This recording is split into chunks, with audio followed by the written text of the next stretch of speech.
Part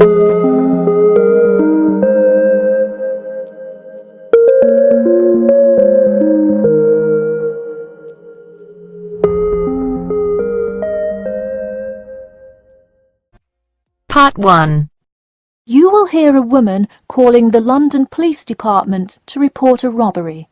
First, you have some time to look at questions 1 to 4.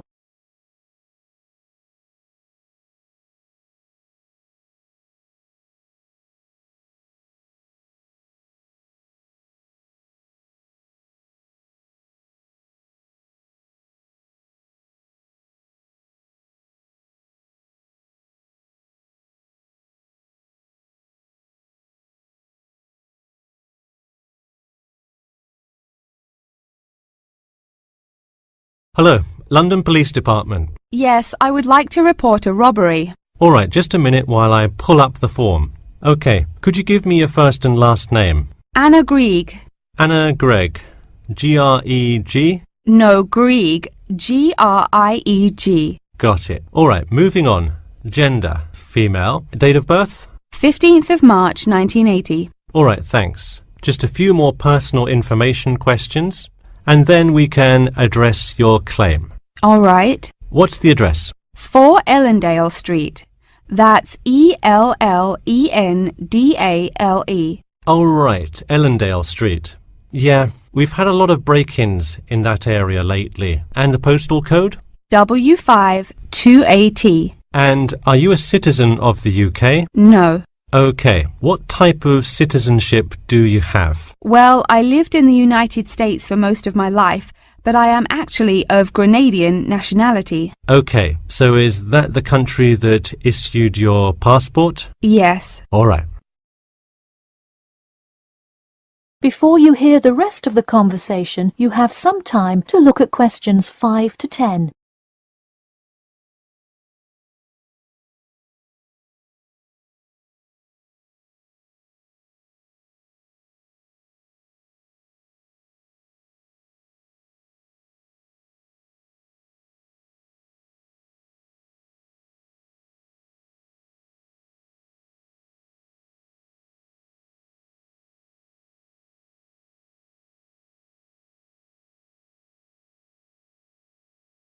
Now listen and answer questions 5 to 10. And what is the crime you're reporting? I already said a robbery. Oh, right. Sorry, this is about the 100th robbery report I've filled out today. Have you had any prior break-ins? In the building or just my flat? The unit below mine got broken into last year. No, just your flat. Oh, then no, not here. All right, let's see here. Can you think of anything that was out of the ordinary around your building, or anyone who may have had reason to do this? No, it seemed like just a normal evening. I didn't see anyone suspicious and can't think of anyone that would target me specifically. How long has this been your place of residence? Let me think. I moved in on February 1st and it's October, so it's been about 8 months already. Wow, time flies. And that is just for Ellendale, yeah? Yes, I have lived in the UK for just over 1 year. I see. Can you give me the first and last names of all members of the household? Actually, I live alone. OK, so no other occupants. And can you give me a brief account of what happened? I left to go to a dinner party at 6 p.m. and when I returned at 11, I found the place ransacked and a lot of my things gone. Any sign of forced entry? Yes, the back door was wide open and it looked like someone used a crowbar to force it open. I see. And just to be clear, was the door locked when you left? Of course. Hey, you would be surprised how many reports we get where people have failed to lock their doors. Now, I need you to list any missing items valued above £200. So far, I'm missing my computer, my purse with my wallet in it, and the TV. OK, let's start with the computer. What is the estimated value? £500. And what is the serial number? G41687770. Thank you. And a visual description? It is a black 13-inch PEMDAS cloud book. There is an Oxford sticker on the lid. OK, and could you give me a description of the purse? Sure, it's a Claude Frieda shoulder bag and the material is silver-coloured cloth. Price? £300. Okay, that concludes my report. I'll submit it and we'll let you know of any developments. That is the end of part 1. You now have half a minute to check your answers.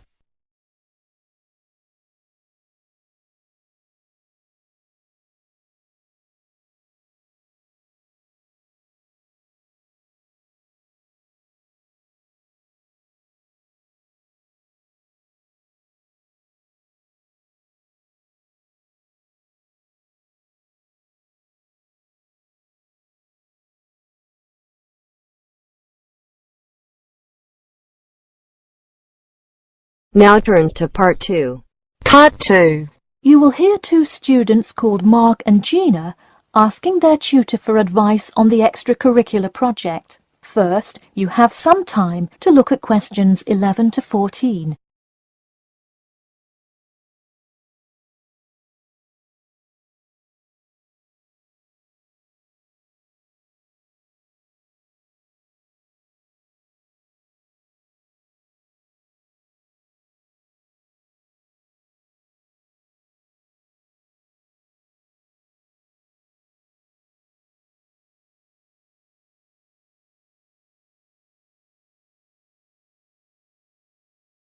Now listen carefully and answer questions 11 to 14.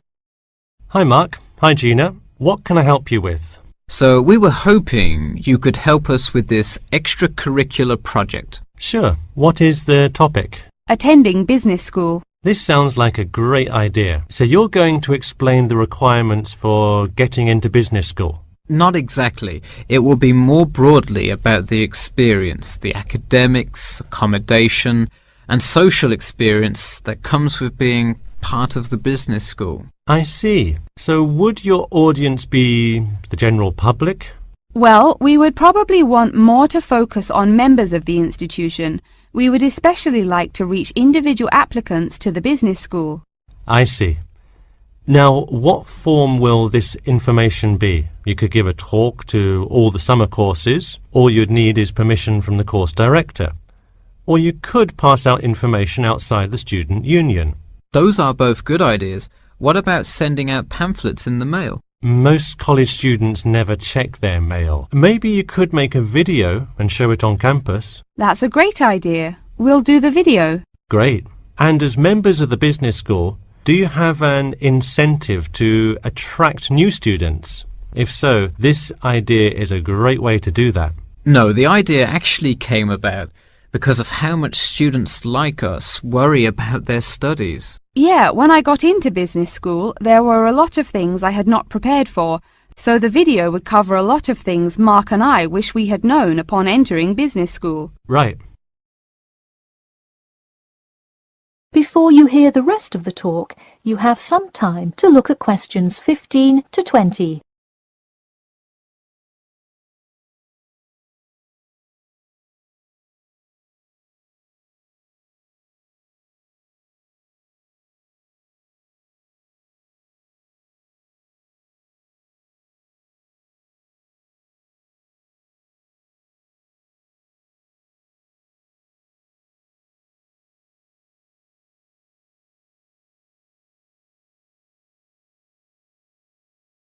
Now listen and answer questions 15 to 20.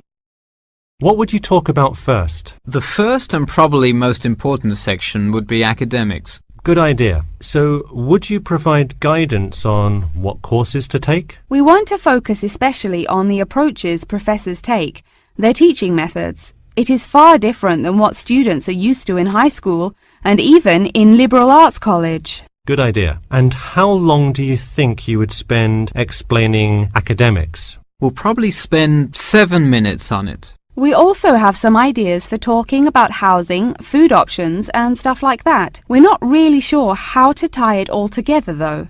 I think it would be suitable to title that section Accommodation. What do you think? That could work. We'll definitely describe the different dining options at the cafeteria, and then walk students through flats and the grueling process of finding one near the business school campus. Okay, so we would cover specifics on the cafeteria as well as flats. I think those are both helpful. We could spend about 6 minutes on accommodation and be sure to touch on those specifically. Great. Is there anything else you would talk about? We definitely want to go over the social aspect of attending school here. Of course. I think it's good to have a little fun once in a while when you're working so hard in school. I think we are going to introduce new students to the disco that so many upper-class men know and love. Maybe we'll include a few other places too, but that's the main one. We're also going to invite students to the international evening taking place in the first week of school as a great chance for our large international student population to meet a lot of other new students. It can definitely be hard to meet people as an international student. I think that is a great idea. You may want to spend slightly longer on this section than the other two. How about 8 minutes? That sounds reasonable. So overall, the introduction should take 3 minutes and then the conclusion should take 4, giving us a total of 28 minutes. I wouldn't rush your introduction. Maybe give it between 4 and 6 minutes. The conclusion, though, can be shorter since it's just a quick refresher of each of the topics. Give that not more than 2 minutes. Okay, so in total, the video should take about the same time, just more intro and less conclusion? Precisely. All right, we're going to get to work on our video. Thanks for your help. That is the end of part 2. You now have half a minute to check your answers.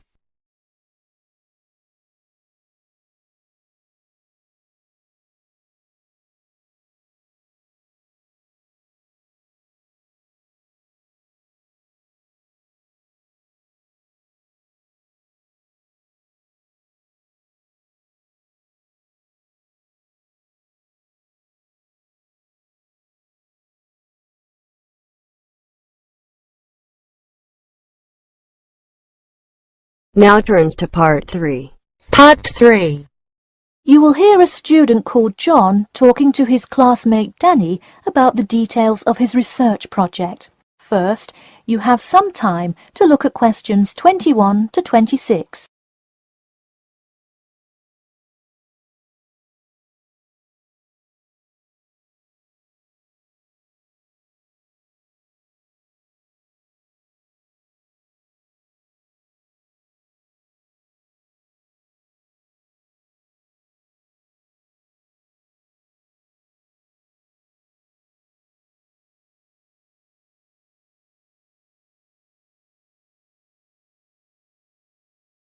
Now, listen carefully and answer questions 21 to 26.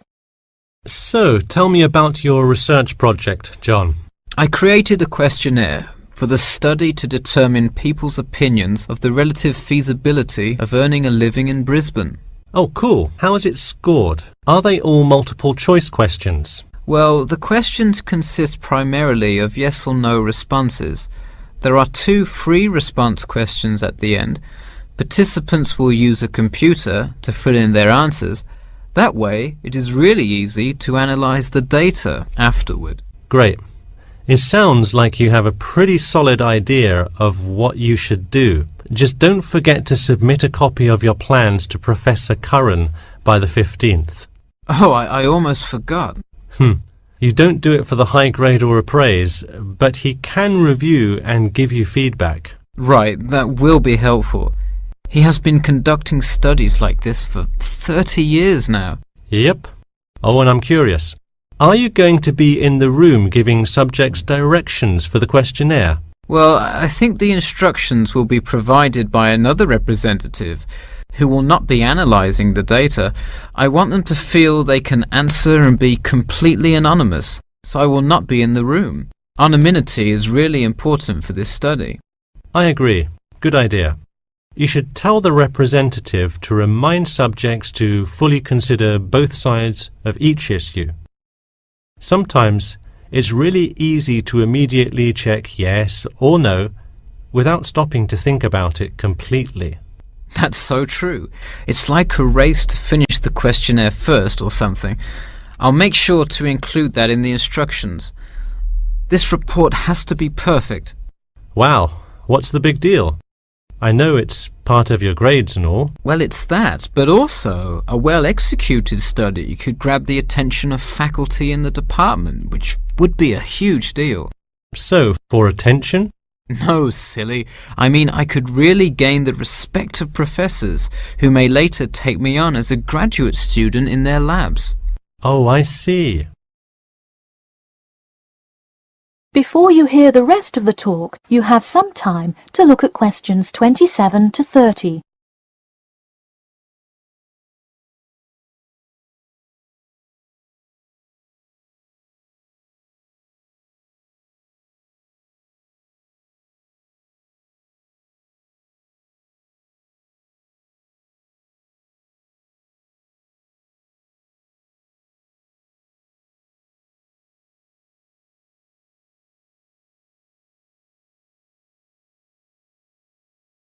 Now, listen carefully and answer questions 27 to 30.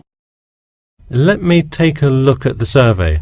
Wow, this looks great. The map of the median income by region is a great tool. Where did you find it?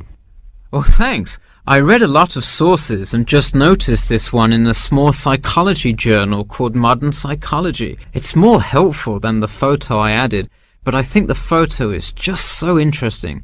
It was in the newspaper last year during that huge wage strike. It's great. Probably not necessary, but it looks great. I don't understand. What is WKRX's involvement here? Oh, the radio station agreed to sponsor the study if I play their station in the room. Wow, interesting. So you don't have to pay for any of this? Exactly. Nice. Where did you get that idea? Last month, at the Psychology Club Council meeting, someone talked about how easy it is to get sponsorship from local businesses, so I listened to their advice and called around. I'll have to remember that. Well, this all looks great. Good luck. That is the end of part 3. You now have half a minute to check your answers.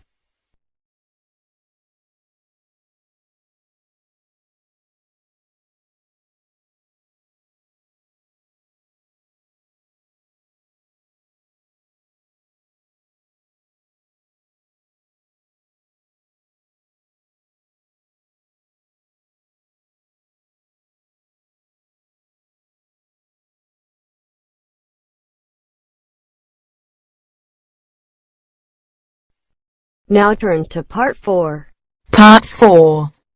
You will hear the beginning of a lecture about the Pleasanton Town Market. First, you have some time to look at questions 31 to 40.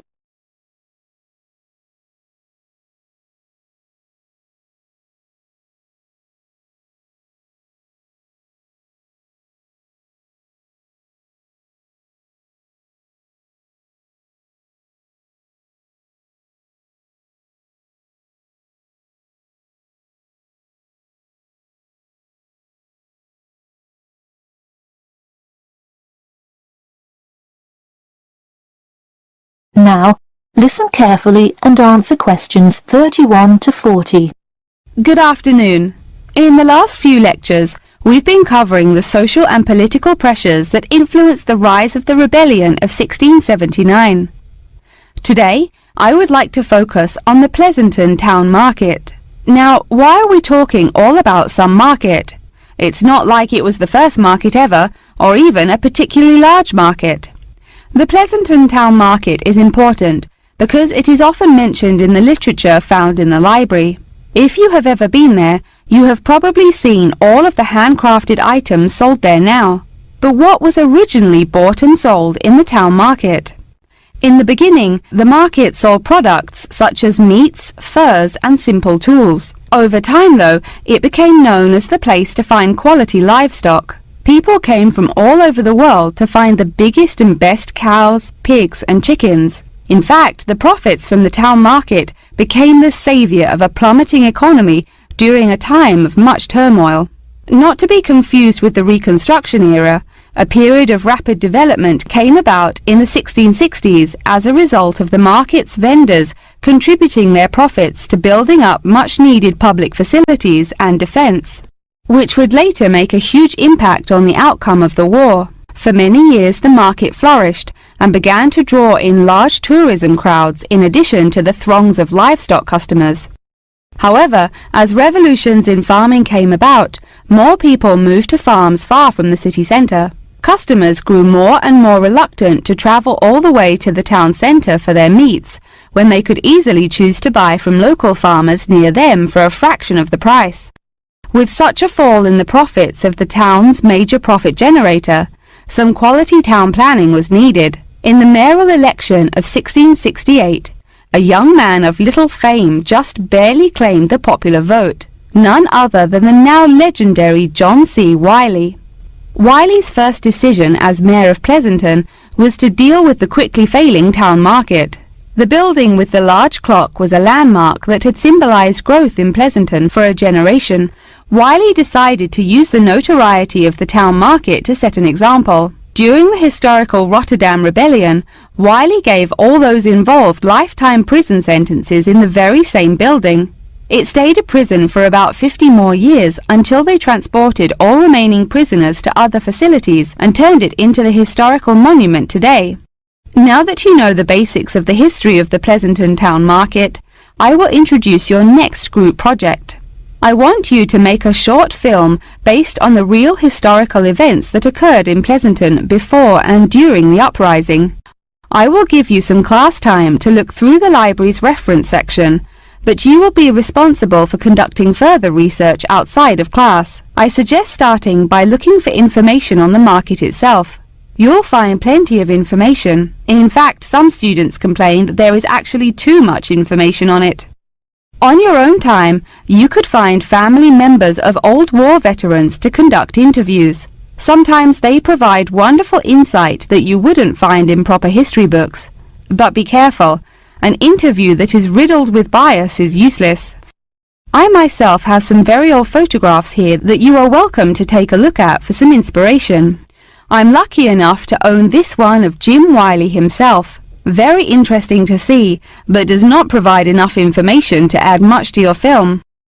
Feel free to take this film into whatever direction you choose. You could even do a crime thriller based on real outlaws. All you would have to do is look through the newspaper archives in the crime section during that time period. Try to get as much detail as you can, but you may end up having to draw your own conclusions. Okay, that's enough from me, so let's go on to... That is the end of part 4. You now have half a minute to check your answers.